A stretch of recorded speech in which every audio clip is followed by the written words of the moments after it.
My name is Gustavo Reyes Jr. We are the parents of Gustavo Jr. I'm 23 years old, and this is my story. Noticias Univisión 41 habló con la víctima y sus padres en la casa familiar en Washington Township, en New Jersey. I stepped outside to speak with a couple of friends for maybe a few minutes before he grabbed my arm and took off. He dragged me for maybe half a mile, approaching about 50, 60 miles an hour. I told him profusely, stop, stop, stop the car, stop the car. My adrenaline kicked in. I grabbed the steering wheel, I turned it, he went off course, and I ended up crashing into a stop sign, face first. What were the injuries like? I lost about 8 teeth. My face exploded right here, down to my teeth. I had a severe concussion in the back of my head, road rash all over my body, a dislocated shoulder, and a laceration right above my left thigh, right below a major artery, which I would have died that day had it hit it. I was afraid that my son wouldn't make it. We found him nearly dead in front of my house, my doorstep. The most that I can recall is I was running back home, and at this moment, I just see like small flashbacks about what was happening that day. I tried to go to the back of the house because I thought my family was home and I was trying to avoid them. I looked inside the mirror in the bathroom and I saw a whole bunch of blood falling onto the sink. And that's when I knew I was probably going to have to call 911. I tried texting my sister that I needed help, but my adrenaline was rushing too much to the point where it wasn't actual text messages. I tried going downstairs, I was stumbling, and then I collapsed in front of the house. I remember the paramedics, the volunteers arriving. They couldn't do anything major. They could only sustain me until the real paramedics came. And they were cutting my clothes in half. It was maybe like 30 degrees out and I was in slides. So I had road rash all over my feet. I was bleeding everywhere and they couldn't figure out where to start first. And then I saw Ashley. She drove to me and she was screaming, "Mom, Mom, Mom, oh my God, Junior's face, you have to see his face, my goodness, Mom." She said, "We're going to Hackensack Hospital." And I got scared because we didn't live near Hackensack. I knew it was about 30 minutes away. And I told the paramedic, my brother-in-law works there. So it just so happened the paramedic was his partner. When I told him my brother-in-law's name, she hit the door hard and she was like, "Let's move, he's family. We gotta get him in." The emergency room was extremely helpful. They asked who can help. All the nurses raised their hands. They put him in a induced coma because he was going through so much, he had so much severe injuries. I do remember the police officer asking me who did this to me, and I mentioned the name of the driver and the person, my ex-best friend that was in the back seat.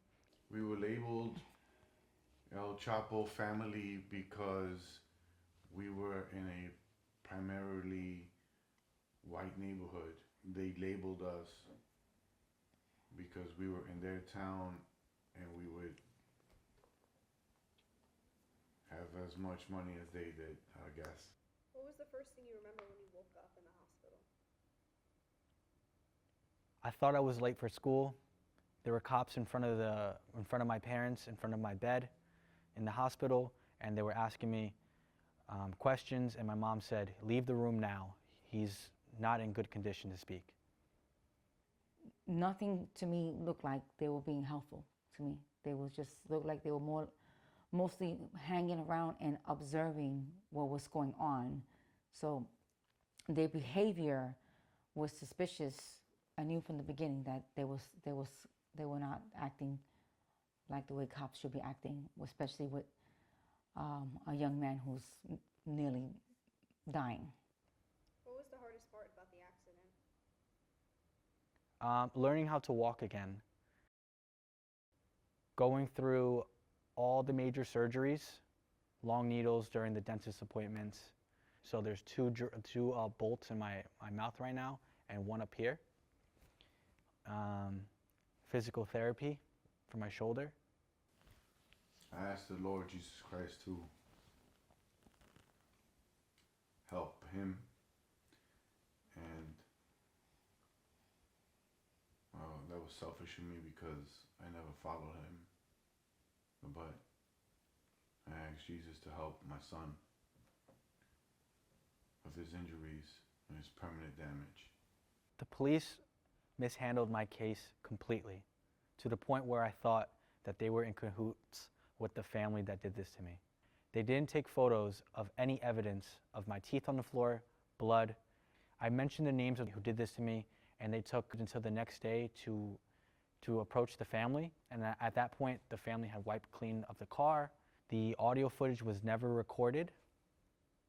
His best friend that went to the police department, his father took him back the second time and said, "You're going to tell the truth this time." The recording, quote unquote, wasn't working.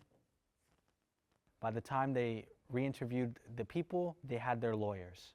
They also questioned my sister at the time, who was maybe 13 or 12 years old, without any supervision of the family, because my family was at the hospital while my sister was at my neighbor's, and they questioned her illegally. And I said to myself, I don't want to bring her with me, because if he dies, she's going to see him die in front of her. They also lied and said that they checked security footage. Later that month, I went door to door asking neighbors if they had any footage, and they said they were more than glad to share it. The cameras only hold so much memory, and they said we waited too long. There was no justice at all. So what were the reformations for the kids? What did it? One received 60 days in juvenile. Had it would have been somewhere else, another location, another town, and the shoe would have been in the other foot, my son would have probably been doing 20 years in prison. Prison, not jail. It's a difference, because they were already 1 month shy of being 17. So the prosecutor's office purposely did was make sure that it went into juvie so that it doesn't hit adult system. Then they would have done years. So they took the case and they manipulated 100%. There was an article that was made about me. The school took that and expelled me. They said I could complete the end of the year and I would be homeschooled until then. Do you ever grieve the person you used to be? No. Wait, maybe. I grieve the person who I was before the accident, because that was my face, that was my body that I was born with, and now I do have some lacerations that are noticeable. I had to go through laser surgery on my nose and my mouth, and just seeing the scars that I wasn't born with is kind of not depressing, but it makes me desensitized. If you could speak directly to the officers involved today, what would you say to them? Shame on you. I was full of rage. Still am. My son was 16 years old when this happened. It took him a year and a half to recuperate. The school turned his back on him because of the influence of the police department. We were at that point a family left alone, where every other person in that neighborhood knew that we were up against the whole town. They have no idea how I survived that day. But by the grace of God and Jesus Christ, his Son, evil never perseveres.